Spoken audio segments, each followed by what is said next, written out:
দর্শক, রাত পোহালে ঈদ এবং আজকে ভোরে বাংলাদেশের ম্যাচ নেপালের সঙ্গে এবং বাংলাদেশ সময় 5:30টায়। সো আমরা খুব এক্সাইটেড, যদিও আসলে অনেকগুলো ক্যালকুলেশন রয়েছে এবং বাংলাদেশ যদি কোনো কারণে ম্যাচটা হেরেও যায়, তারপরেও যেহেতু রান রেট এগিয়ে রয়েছে, সেই জায়গায় হয়তো বাংলাদেশ, আমরা ওই টেনশনটা আমাদের এখন খুব একটা কাজ করছে না। সেই প্রসঙ্গ নিয়ে আজকে আমরা কথা বলবো অবশ্যই।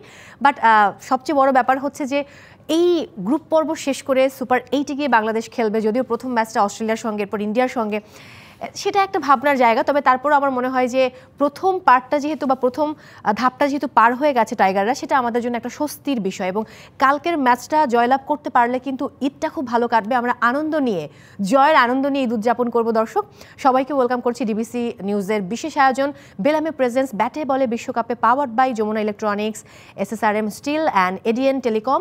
সঙ্গে রয়েছে আমি মৌসুমী, আমার সঙ্গে আছেন ক্রিকেটার নাইম ইসলাম এবং সেই সাথে আমাদের সবার ভালোবাসার সঙ্গীত শিল্পী তাসনিম আনিকা। হ্যালো, ঈদ মোবারক। কেমন আছেন? ভালো। খুবই অদ্ভুত ব্যাপার যে আজকে আমরা এখন সন্ধ্যাবেলাতে আছি, ভোর রাতে বাংলাদেশের ম্যাচ, তারপর ঈদ, মানে দুটো উৎসব যদি ম্যাচটা জিতে যায়। বাট জেতারই কথা, তারপরেও এবার তো আসলে বলা যাচ্ছে না এবং কোনো দলকেই ছোট করে ভাবার কিন্তু কোনো কারণ নেই। নাইম ভাই, কি বলতে চাইবেন? নেপাল খুব ভালো টিম। আপনি যদি দেখেন যে সোফার ওয়ার্ল্ড কাপে হয়তো কোনো ম্যাচ উইন করতে পারেনি, বাট অ্যাজ এ টিম হিসেবে খুব ভালো ক্রিকেট খেলেছে। সাউথ আফ্রিকার সাথে যথেষ্ট ভালো ক্রিকেট খেলেছে। সো হালকাভাবে নেওয়ার কিছু নেই, বাংলাদেশ যথেষ্ট ভালো খেলছে। তো আমরা যদি অ্যাজ ইউজুয়াল ক্রিকেট খেলতে পারি, আশা করে রাখতে পারি যে আমরা আরামসে ম্যাচটা জিততে পারবো। ডেফিনেটলি। আমি দেখতে পাচ্ছি একটা চাঁদ রাত, মানে একটা লুকে আজকে তাসনিম আনিকা চলে এসেছে, মানে রক অ্যান্ড রোলের ভেতর থেকে বের হয়ে খুবই সুন্দর লাগছে দেখতে। Thank you so much. কালকের প্ল্যানিং কি? ওয়েল, প্রথমত অবশ্যই খেলা দেখবো এবং আমার মনে হয় না যে আজকে রাতে আমি আর ঘুমাবো। আমি একদম মেহেদি টেহেদি পরে মানে টেলিভিশনের সামনে বসে যাব। কারণ হচ্ছে গিয়ে আমি খুব এক্সাইটেড। লাস্ট ম্যাচটা খুব ভালো ছিল, তার আগের ম্যাচটা আসলে আমাদের একদম উইন উইন সিচুয়েশনে ছিল, বাট আমি খুব কষ্ট পেয়েছি আসলে ওই ম্যাচটা জিতে গেলেই পারতাম। মানে হ্যাঁ, ওই একটা ক্যাচ সবকিছু ধ্বংস করে দিয়েছে। ওই 4 রানটা, হ্যাঁ, নট অনলি দ্যাট, এক্স্যাক্টলি ওই 4 রানটা। সো আমি আশা করছি যে আজকে আসলে আমাদের ঈদের দিনটাও অনেক ভালো যাবে এবং বাংলাদেশও জিতবে। মানে আমি খুবই হোপফুল। ডেফিনেটলি, এটা আমরা সবাই চাই। একটু আগে যেটা আপনি বলছিলেন যে নেপালের টিমটা কিন্তু বেশ ভালো। আমরা লাস্ট ম্যাচের দিকে যদি তাকাই, সাউথ আফ্রিকার এগেনস্টে, সেখানে কুশল ব্রুটেলের কথা বলতে হবে। সে 4টা উইকেট নিয়েছে। আমার যদি আমি ভুল না করি, তিনি হচ্ছেন লেফট আর্ম স্পিনার, রাইট? এবং ওখানে আরও একজন অবিনাশ নিয়েছে 3টা উইকেট। সো সেই জায়গা থেকে আমাদের বোলাররা যেরকম ভালো পারফর্ম করছে, নেপালের বোলিং লাইন আপও কিন্তু বেশ ভালো। জি, আপনি মানে এক্সপিরিয়েন্সের দিক দিয়ে যদি বলেন, অবশ্যই বাংলাদেশ অনেক এগিয়ে থাকবে, কিন্তু ওদের বলারগুলো যদি আপনি খেয়াল করেন, ওদের বলারগুলো কিন্তু খুব বেশ ভালো বলার, কারণ যে ধরনের পারফর্ম করছে ওয়ার্ল্ড কাপে, উইকেট যেরকমই হোক, বলিং স্পিনিং সাপোর্ট আছে, তারপরে ওদের বলাররা যথেষ্ট ভালো বোলিং করছে ওয়ার্ল্ড কাপে। এক্স্যাক্টলি। আমি আবার আনিকার কাছে চলে আসি। মানে ঈদে যেহেতু কোরবানির ঈদ, বিশাল কর্মযোগ্য, অনেক কাজ করতে হয়। সো আমি জানি না যে তুমি আসলে কাজ করো কিনা। আমি শোনো, আমি খুব ভালো রান্না করতে পারি, তোমাকে দাওয়াত দিলাম, ঠিক আছে? তুমি চলে এসো। এবং যেহেতু চট্টগ্রামের মেয়ে, তো অবশ্যই কালা ভুনা তো করবোই। তবে আলহামদুলিল্লাহ কালকে ইনশাল্লাহ মানে সব সুন্দর মতন যাক, সব সুন্দর মতন হোক, সবার কোরবানি আল্লাহ কবুল করুক। এবং আমরা যারা আছি, আমাদের তো আসলে ঘুরে ফিরে কোনো না কোনোভাবে আবার কাজেই ফিরে যেতে হবে। সো আমরা মোটামুটি কাজের মধ্য দিয়ে আসলে আমরা ঈদ উদযাপন করব। এবং আমি খুবই এক্সাইটেড, বিকজ হচ্ছে যখনই মানে সব কোরবানির সব মানে কি বলবো, যে সবকিছু যখন শেষ হয়, প্রথমে হচ্ছে তব্বুরুকটা কিন্তু আমি রান্না করি ঘরে।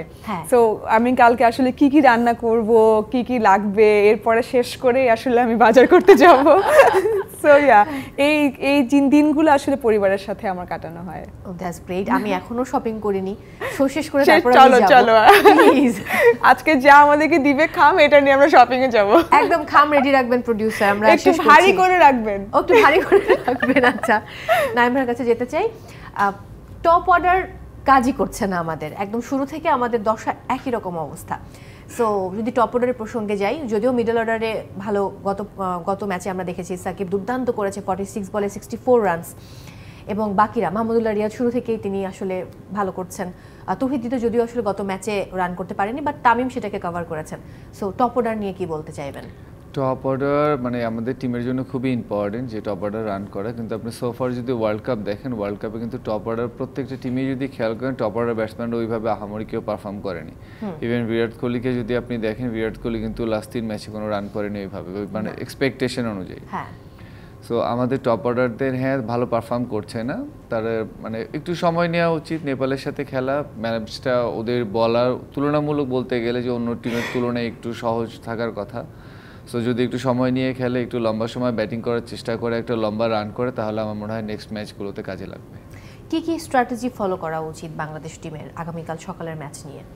যদি আমরা ব্যাটিং করি, চেস করলে তো চেস করার সময় তো আপনার ডেফিনেটলি একটা টার্গেট থাকছে। যদি আমরা আগে ব্যাটিং করি তাহলে আমার মনে হয় যে একদম সিম্পল ওয়েতে ব্যাটিং করা উচিত। টি20তে যেরকম ব্যাটিং হয়, আপনি বাজে বলের জন্য ওয়েট করেন, ভালো বলগুলো ট্যাপ করেন, সিঙ্গেল নেন, এভাবে যদি আমরা খেলতে পারি তাহলে আমার মনে হয় ইজিলি আমরা 160-70 রান বা মানে 70+ করতে পারবো, যেটা which is very good.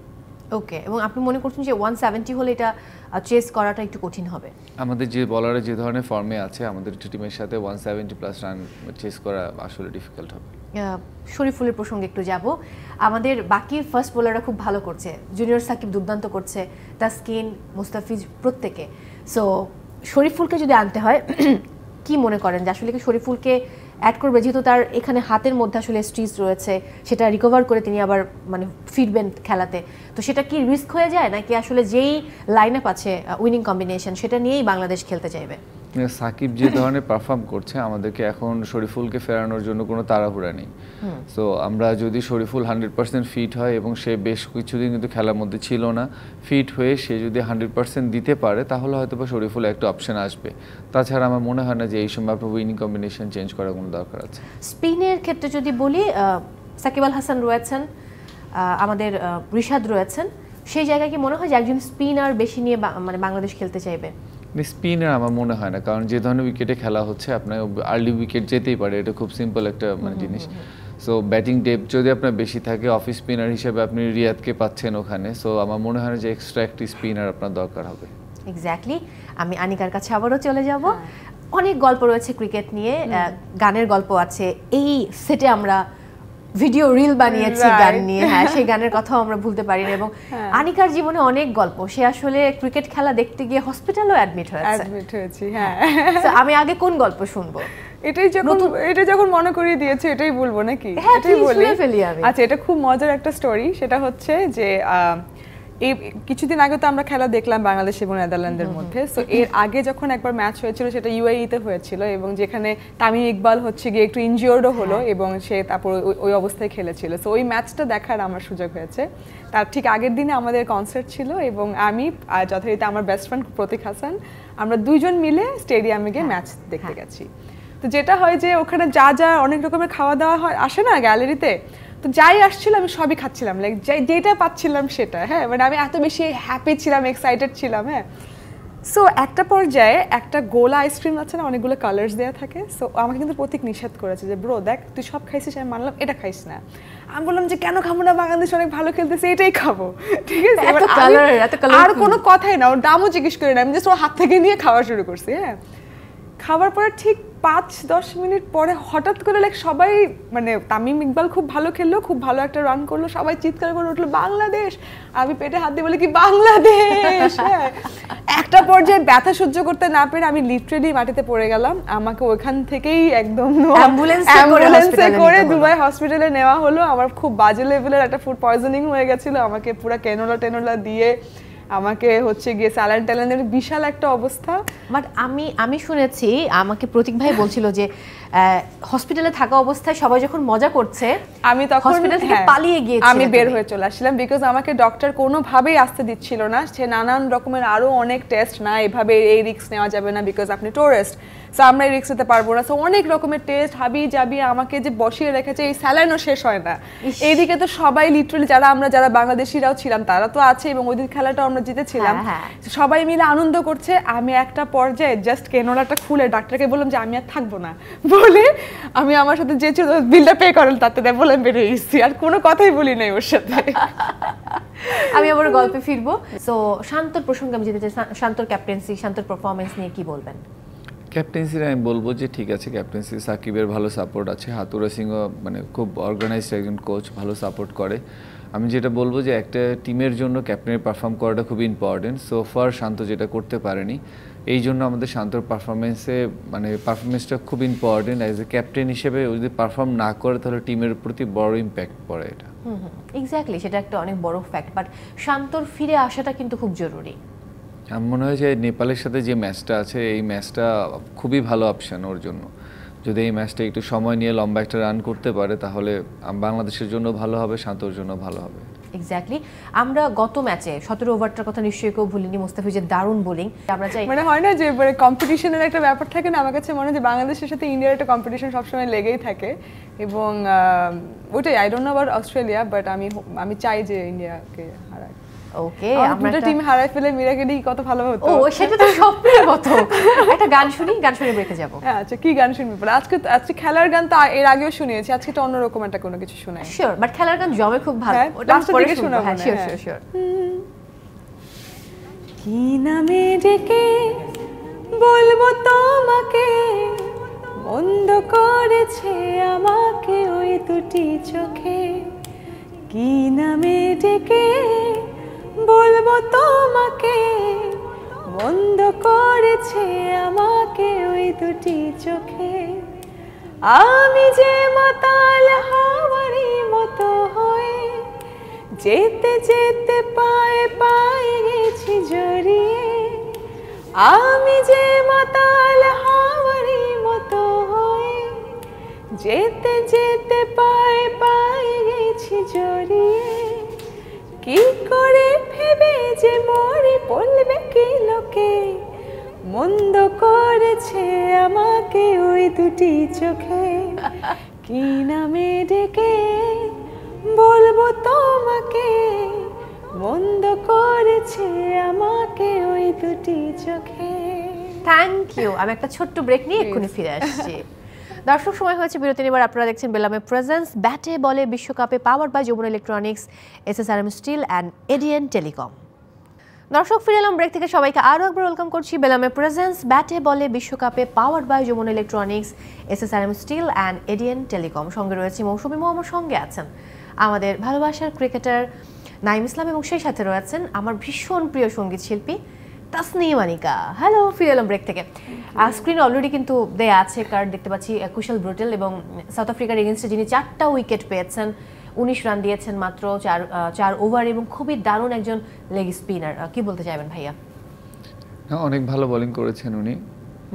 So আমার মনে হয় যে বাংলাদেশ অবশ্যই যে ভিডিও অ্যানালাইসিস থাকবে, তাদেরকে দেখবে সবকিছু কি স্ট্রেংথ আছে, ওর এগেনস্টে কীভাবে ব্যাটিং করলে ভালো হবে, সব কিছু বাংলাদেশের ভিডিও অ্যানালাইসিস যিনি আছেন, সব কিছু কোচ আছেন, ডিসকাস করে বাংলাদেশ ওদের সাথে নামবে। লেগ স্পিনের এগেনস্টে আমাদের কোন কোন ব্যাটারের খেলতে একটু টাফ টাইম পার করতে হবে? আমার যেটা মনে হয় যে আমরা ওদের লামিচানে আছে, ওকে খেলতে বাংলাদেশের ব্যাটসম্যান খুবই কমফোর্টেবল ফিল করে। আমরা বিপিএলেও দেখেছি ও যখন খেলেছে এক্সপেন্সিভ ছিল। সো এই বলারটা হচ্ছে বাংলাদেশের জন্য নতুন, বাট আমি শিওর যে সবাই ওর ভিডিও দেখে সব কিছু বুঝে ফেলবে যে কীভাবে হ্যান্ডেল করতে হবে। দীপেন্দ্র সিং 3টা উইকেট নিয়েছেন, 21 রান দিয়েছেন। সাউথ আফ্রিকার এগেনস্টে, নেদারল্যান্ডসের এগেনস্টে 1 উইকেট নিয়েছিলেন, 6 রান দিয়েছিলেন। সো দীপেন্দ্র সিংও কিন্তু আমাদের জন্য একটু টাফ টাইম হয়তো সৃষ্টি করতে পারে। আমাদের জন্য ভালো জিনিস যেটা হচ্ছে বাংলাদেশের ব্যাটসম্যানরা স্পেনে খুব ভালো ব্যাটিং করে, সো ওদের বলাররা হয়তো ভালো বোলিং করেছে, কিন্তু আমাদের ব্যাটসম্যানরা যখন ভালো ব্যাটিং করবে আমার মনে হয় জিনিসটা আমাদের জন্য কাজটা অনেক ইজি হয়ে যাবে। এক্স্যাক্টলি, সেটা আমাদেরও সবার বিশ্বাস। আমি একটু প্লেইং 11টা এই মুহূর্তে দেখে নিতে চাই।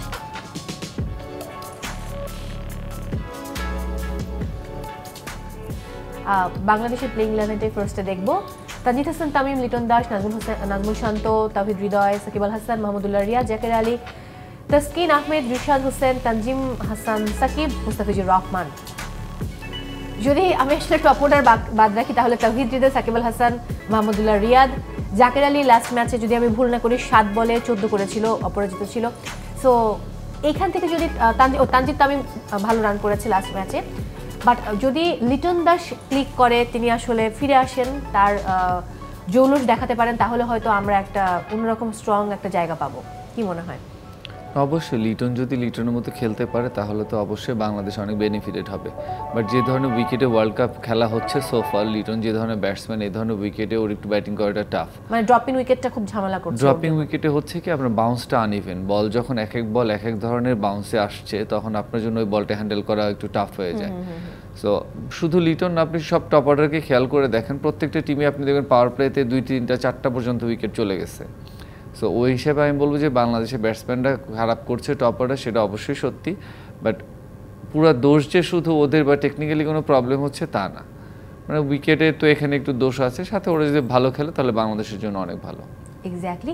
কোনো চেঞ্জেস দেখতে চান এই লাইন আপের ভেতরে? লাইক যদি আমরা একজন বেশি স্পিনার নিতে চাই সেক্ষেত্রে, আমি নেপালের প্রসঙ্গে পরে আসছি, যদি আমরা একজন স্পিনার নিতে চাই সেক্ষেত্রে শেখ মাহাদিকে নেওয়া যেতে পারে কিনা? শেখ মাহাদি তো আসলে ব্যাটেও আমাদেরকে হেল্প করতে পারবে, নাকি আমরা ওখানে তানভীর রয়েছে, আমরা কি ট্রাইটা করবো কিনা নেপালের সঙ্গে আমাদের মানে সুপার 8-এ যাওয়ার আগে? না, আমার মনে হয় সোফার যে টিম আছে বাংলাদেশে এটা নিয়ে আমি হ্যাপি। এই টিম যদি খেলে আমার মনে হয় আপনার বোলিং অপশন 6টা বলার থাকছে, আপনি যদি ব্যাটিং অপশনের দিকে দেখেন তাহলে আপনার 7-8টা ব্যাটসম্যান থাকছে, আমরা ওয়েল ব্যালেন্সড একটা টিম। ভাইয়া 6টা বলার বলতে আপনি কাকে বোঝাচ্ছেন? এখানে আমি তাসকিনকে পাচ্ছি, তানজিম হাসান, সাকিব এবং মুস্তাফিজ 3জন হচ্ছে আমার পেসার, রিশাদ হোসেন এবং সাকিব আল হাসান 2জন হচ্ছে স্পিনার। সো 5 বলার নিয়ে আমরা খেলছি। 6 অফ স্পিনার যদি লাগে আপনি তখন রিয়াদের সার্ভিসটা পাবেন। ও রাইট, মাহমুদুল্লাহ রিয়াদ ভালো বল করছে। মাহমুদুল্লাহ রিয়াদের এই বোলিং পারফরমেন্স নিয়ে কি বলবেন? আমরা বিপিএল এ দেখেছি তাকে বল করতে এবং ওয়ার্ল্ড কাপে গিয়ে কিন্তু তিনি বেশ ভালো, লাস্ট ম্যাচে একটা উইকেটও নিয়েছেন, 6 রান দিয়েছেন। ও সবসময় আপনি যদি পারফরমেন্স দেখেন যখন বল করা হয় ম্যাক্সিমাম টাইমে ভালো বোলিং করছে, কিন্তু হচ্ছে কি টিমে যখন একটা off spinner, regular off spinner থাকছে তখন কিন্তু অপশনাল হয়ে যাচ্ছে, যে কারণে ওর বোলিংটা রেগুলার হচ্ছে না। কিন্তু টিমে যখন কোনো অফ স্পিনার থাকবে না, যদি প্রয়োজন হয় তাহলে ওই কিন্তু ফার্স্ট চয়েস। সো তখন দেখবেন যে বোলিংটা যথেষ্ট এনজয় করবে এবং ভালো বোলিং করতে পারবে। এক্স্যাক্টলি। তাসনিম আনিকা কি বলতে চাইবে? কালকে সকালে আমি আসছি একটু পরে আমাদের নেপালের প্লেইং 11 নিয়ে কথা বলবো, বাট কাল সকালে যেহেতু ম্যাচ, আল্লাহ না করুক, এটা করাই যাবে না, এটা হওয়াই যাবে না, তাহলে দিনটা তো শুরু করাটাই কঠিন হয়ে যাবে, খুব খুব কঠিন হয়ে যাবে, বিশ্বাস করো। বিকজ আমরা তো আসলে ক্রিকেট লাভার্স, আমরা মানে বসেই আছি, আমাদের ঈদটা না ঠিক আছে, বাট কখন খেলাটা শুরু হবে এবং কিভাবে কি হবে। বাট আজকে আমি আশাবাদী যে আজকে আসলে জিতে যাবে, মানে আজকে হারার মানে এটা উচিত হবে না বাংলাদেশের কাছে, because they have a wonderful players list. এই প্লেয়ার্সরা এই টিম দিয়ে আসলে নেপালের কাছে যদি হেরে যায় এর চেয়ে দুঃখজনক কিছু হওয়ার নাই। একদম আমি বিশ্বাস করি যে আজকে বাংলাদেশ জিতবে ডেফিনেটলি। আমরা এবার নেপালের প্লেইং 11টা দেখে নিব সম্ভাব্য। কুশল ব্রুটেল, আসিফ শেখ, অনিল শাহ, কুশল মাল্লা, রোহিত পৌডেল হচ্ছে অধিনায়ক, দীপেন্দ্র সিং ওয়েরি, গুলশান ঝা, সোম্পল কামি, করণ কেসি, অবিনাশ বোহরা এবং সন্দীপ লামিচানের কথা আপনি তখন বলছিলেন। সো আমি যদি একটু ভার্সেস করতে বলি, আমাদের টপ অর্ডার ভার্সেস নেপালের টপ অর্ডার, তাহলে কাকে এগিয়ে রাখবেন? ডেফিনেটলি বাংলাদেশে এগিয়ে থাকবে, কারণ আপনি যদি দেখেন এক্সপেরিয়েন্সের দিক দিয়ে বাংলাদেশ যত ক্রিকেট খেলেছে, যে লেভেলে ক্রিকেট খেলেছে, নেপাল একদম নতুন একটা টিম, মাত্র এসেছে ওয়ার্ল্ড কাপে খেলতে। সো আমি বলবো যে ওই হিসেবে বাংলাদেশ অনেক এগিয়ে থাকবে। তারপরে নেপালকে ছোট করার কিছু নেই, কারণ হচ্ছে ওরা অ্যাজ এ টিম হিসেবে যেরকম খেলছে, মানে প্রথমবার ওয়ার্ল্ড কাপে টিম স্পিরিট দেখে, অ্যাজ এ টিম দেখে ওদের খেলা খুবই ভালো লেগেছে। এক্স্যাক্টলি। আজকে সকালের ম্যাচ কি দেখা হচ্ছে নাইম ভাইয়া? স্কটল্যান্ড এবং অস্ট্রেলিয়ার হাইলাইটস দেখেছেন। সো আমরা একটু পর্দায় চোখ রাখবো, স্কোর কার্ডটা দেখে নিব এই মুহূর্তে। এই ম্যাচটার উপর ডিপেন্ড করছিল ইংল্যান্ড সুপার 8-এ যেতে পারবে কি পারবে না। অ্যান্ড খুবই অদ্ভুত ব্যাপার, মানে গতকাল আমি একটা শোতে বলছিলাম এরকমভাবে যে দেখেন নিউজিল্যান্ড চলে গেছে, এত চমৎকার একটা টিম, তারা যেতে পারবে না। পাকিস্তান সুপার 8-এ যেতে পারছে না। হয়তো ইংল্যান্ডও মানে বৃষ্টির কারণে হয়তো যদি এরকম হতো যে ম্যাচটা ড্র হতো, বা ড্র তো না মানে অ্যাবান্ডন হয়ে যেত বা পরিত্যক্ত হতো, সেক্ষেত্রে তো এক পয়েন্ট পেয়ে স্কটল্যান্ড আলটিমেটলি উঠে যেত, বাট সেটা কিন্তু ঘটেনি। সো আমার মনে হয় যে ইংল্যান্ড খুব লাকি। আমি এটা ইংল্যান্ড নামিবিয়াটা দেখতে পাচ্ছি, আমি আসলে স্কটল্যান্ড এবং যেটা হচ্ছে অস্ট্রেলিয়া সেই হ্যাঁ ঠিক আছে। এবার একটু যদি তাকাই, ব্রেন্ডন ম্যাকুলান আসলে 64 বলে 60 রানের একটা দারুণ ইনিংস খেলেছে। রিচি ব্যারিংটন 31 বলে 42 এবং জর্জ মুনশি খেলেছে 23 বলে 35। অন্যদিকে যদি অস্ট্রেলিয়ার দিকে তাকাই, ট্রাভিস হেড 49 বলে 68 রানের একটা দারুণ ইনিংস খেলেছেন। স্টয়নিস 29 বলে 59 এবং টিম ডেভিড 14 বলে 24 রানের একটা দারুণ ইনিংস এবং অপরাজিত ছিলেন। অন্যদিকে গ্লেন ম্যাক্সওয়েল 2টো উইকেট নিয়েছেন ঠিকই, কিন্তু 4 ওভারে 44 রান দিয়েছেন খুব খরচে। অ্যাডাম জাম্পা একটা উইকেট নিয়েছেন, 30 রান দিয়েছেন। নাথান এলিস একটা উইকেট নিয়েছেন, 34 রান দিয়েছেন। অন্যদিকে মার্ক ওয়াট নিয়েছেন 2 উইকেট, 42 রান দিয়ে। শাফায়ান শরীফ নিয়েছেন 2 উইকেট, 42 রান দিয়ে। ব্র্যাড হোয়েল একটা উইকেট নিয়েছেন 28 রান দিয়ে। তারাও মার্ক এবং শরীফ কিন্তু অনেক খরচে ছিল, কিন্তু গ্লেন ম্যাক্সওয়েল এবং অ্যাডাম জাম্পার কাছ থেকে আমি আরো বেটার পারফরমেন্স আশা করেছিলাম। কি বলতে চাইবেন? না, ওরা যে টাইপের বোলার, আমি বলবো যে অবশ্যই ওদের আরো বেটার করা উচিত ছিল, বাট যে উইকেটে খেলা হচ্ছিল আমারও উইকেটটা ট্রু উইকেট ছিল, ব্যাটিং এর জন্য খুব ভালো ছিল, এই জন্য 180 প্লাস স্কোর হয়েছে। সো আমার মনে হয় যে ওই ধরনের উইকেট আপনি যদি 200 প্লাস উইকেটে খেলেন, তখন একটা বলার যদি 4 ওভারে 40 রান দেয়, মানে গুড, আপনি খারাপ বলতে পারবেন না এটা। বাট আপনি মানে এই যে অস্ট্রেলিয়ার কাছে স্কটল্যান্ড হেরে গেল, যার জন্য ইংল্যান্ড সুযোগটা পেয়ে গেল, এটা থেকে আপনি হ্যাপি নাকি হ্যাপি না? না না, আমি অবশ্যই হ্যাপি। যদি টুর্নামেন্টে বড় টিমগুলোই চলে যায়, তাহলে কিন্তু টুর্নামেন্ট যে একটা আছে না, জমে উঠবে। সেটা ভাবলে কিন্তু স্কটল্যান্ডে যাওয়া উচিত ইংল্যান্ডের পরিবর্তে। না না, স্কটল্যান্ড ইংল্যান্ড অবশ্যই যাওয়া উচিত।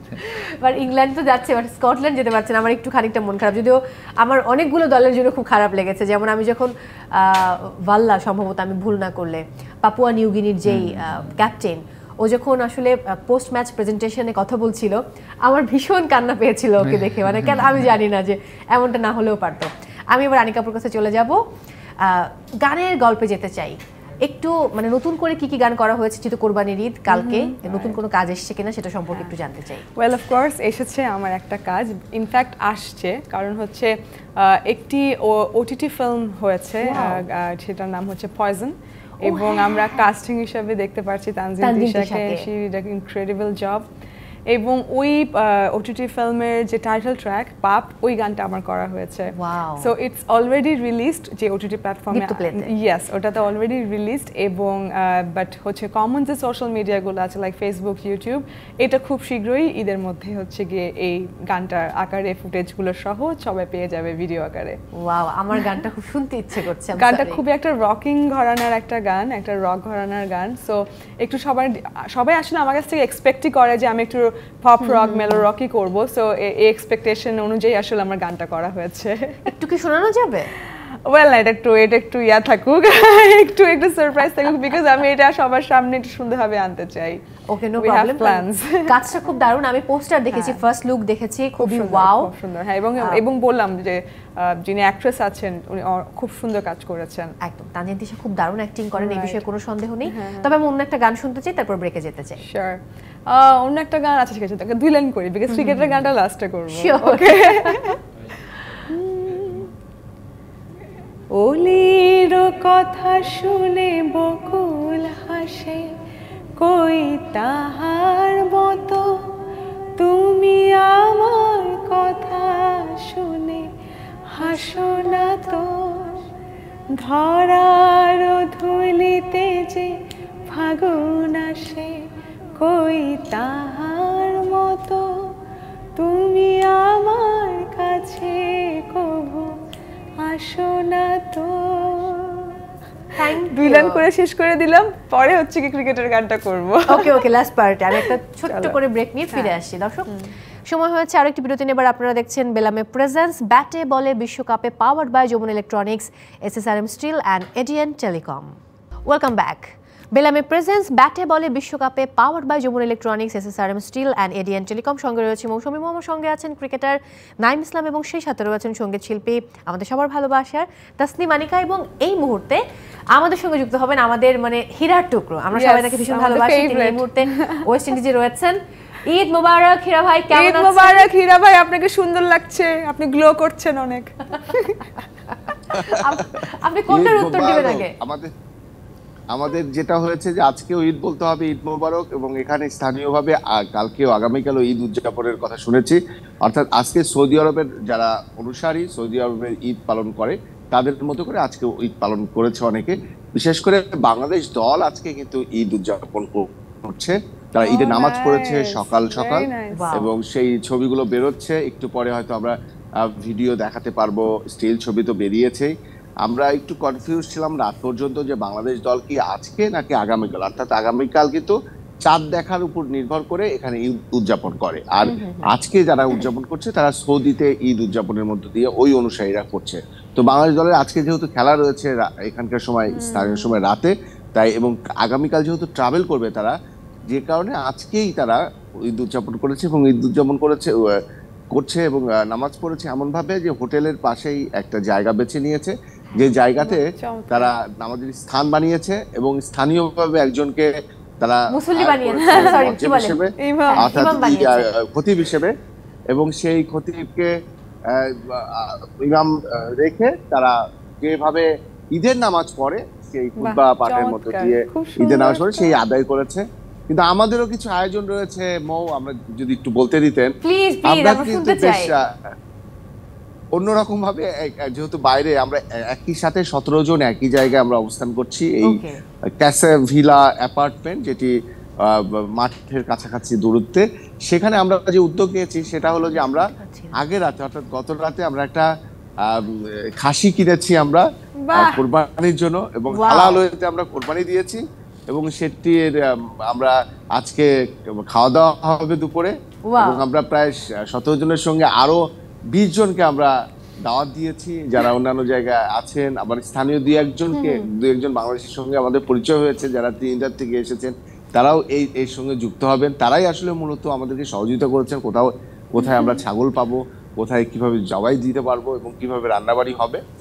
এখানে সব মিলিয়ে আমরাও একটা উপভোগের জায়গা তৈরি করেছি। আমরাও সম্ভবত ঈদের খাবার আজকে দুপুরে একটু ভালো খাবার গ্রহণ করতে পারবো এবং যেটাই হয়েছে যে ক্রিকেটারদের সঙ্গে নামাজ পড়তে আমাদেরও আগ্রহ ছিল, তবু ক্রিকেটাররা হয়তো আমরা যতটা বুঝতে পারছি তারাও একটা দ্বিধাদ্বন্দ্বে ছিল যে বিশেষ করে ইমাম পাবে কোথায়, মানে যিনি নামাজ পড়াবেন, সেটা জোগাড় হয়ে যাওয়ায় তারা সকাল সকাল আজকে ঈদের নামাজ পড়েছেন এবং ঈদ উদযাপন করছেন সবাই মিলে। দুর্দান্ত, মানে আমার এখন শুনে আমার আসলে আনিকার এবং নাইফার সবার মানে জিভে পানি এসে গেছে যে আমরা একটু গরম ভাত বা পোলাওর সঙ্গে একটু মাংস খেতে চাই। কোরবানির গরুর মাংসের স্বাদ একদম আলাদা।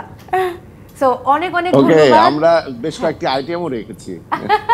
চমৎকার হীরা ভাই, আপনার হাসি দেখে বোঝা যাচ্ছে।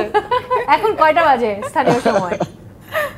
এখন যেটা হয়েছে, এখন যে আপনাদের সময় মিলিয়ে 8:30 পেরিয়ে 8:40 সকালে, আপনাদের তো ওখানে 6:40 দিকে চলে গেছে, আর এখানে সকাল 8:40। তো একটু পর আমরা উঠবো। আপনারা বুঝতে পারছেন ঈদের সকালে যে আমরা গোসল দিয়ে ওইভাবে হয়তো নামাজ পড়ার এখন সুযোগ এখনো তৈরি হয়নি। নামাজ যদি আমরা মিসও করি, কালকে আমরা নামাজটা পড়ে নিব, কিন্তু আজকে আমরা ঈদ উদযাপন করে নিব। না, ঈদ উদযাপন জরুরি, স্পেশালিটি। ডেফিনেটলি। অসংখ্য ধন্যবাদ আমাদের সঙ্গে যুক্ত হওয়ার জন্য হীরা ভাই, অনেক ভালো থাকুন। ঈদ মোবারক। এটা কিন্তু খুবই মজার যে নিজেরা 17 জন মিলে তারা আসলে খাসি জবাই দিয়ে ঈদ উদযাপন করছে। আজকে আসলে সময় খুবই কম আমার হাতে। আমি আগামীকালকে আরো 2টো ম্যাচ রয়েছে, একটু দেখে নিব এই মুহূর্তে স্কোর কার্ড আমি যদি একটু দেখে নেই যে কোন দুটো টিমের খেলা। ওকে, শ্রীলঙ্কা নেদারল্যান্ডস, কি মনে হয় কোন টিমকে এগিয়ে রাখবেন? হাতে আমার মাত্র 2 মিনিট সময় আছে।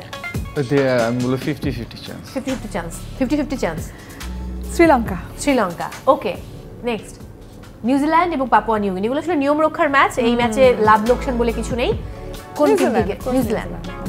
ওকে, সো ভাইয়া কি বলতে চাইবেন, নিউজিল্যান্ড না পাপুয়া? নিউজিল্যান্ড। এটা কি মানে শক্তিমত্তার দিক দিয়ে নিউজিল্যান্ড এগিয়ে আছে? That's why. জি। ওকে, অসংখ্য ধন্যবাদ আজকে সময় দেওয়ার জন্য। আমি শেষ গান শুনবো, তার আগে আমি একটু বিদায় নিয়ে আসছি, তারপরে গান শুনতে শুনতে শেষ করব। দর্শক, বিদায় নিতে হচ্ছে আজকের মতো। বেলামে প্রেজেন্স ব্যাটে বলে বিশ্বকাপে, powered by Jamuna electronics, SSRM still and ADN telecom. কোথাও যাবেন না, আমরা আনিকার গান দিয়ে শেষ করব। রেডি? রেডি। বাঘের গর্জন শুনবে বিশ্ব, লড়াই হবে আবার, কাপ আসবে এবার ঘরে, স্বপ্ন সবার, ব্যাটে বলে জমবে খেলা, যাব বহুদূর, চারিদিকে বাজবে শুধু বিজয়েরই সুর, জিতবো জিতবো আমরা, হে জিতবো জিতবো আমরা, হে জিতবো জিতবো আমরা, হে জিতবো জিতবো আমরা। ঈদ মোবারক and all the best Bangladesh.